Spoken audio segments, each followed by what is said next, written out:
আসসালামু আলাইকুম। এটা যেটা দেখাচ্ছে আমার সুপারি যে বাগানটা, সেই সুপারি বাগানটা দেখানোর চেষ্টা করতেছি। এটা হলো সুপারি বাগানের এক অংশ।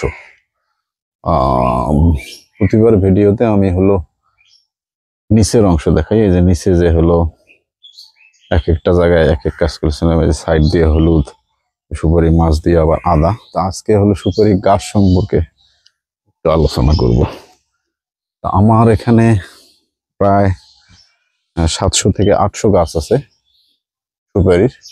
তো এইবারে প্রথম আলহামদুলিল্লাহ এই যে দেখা যাচ্ছে সুপারি চলে আসছে। যদি আমি একটু জুম করে দেখানোর চেষ্টা করি, এই যে সুপারিগুলো অলরেডি প্রায় এখানে 70 থেকে 80টা গাছে ম্যাক্সিমাম সুপারি এবারে ধরছে।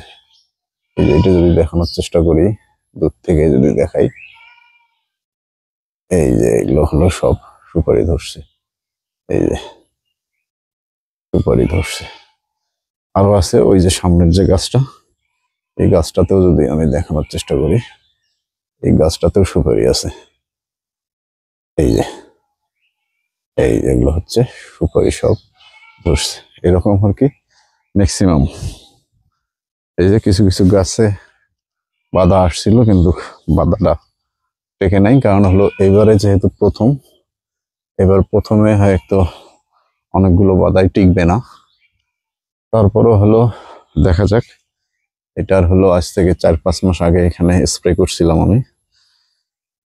আবার এখানে নিচে যেহেতু আবাদ হচ্ছে, আদা দেয়া আছে, সেক্ষেত্রে সার, ওই আদার সারই এর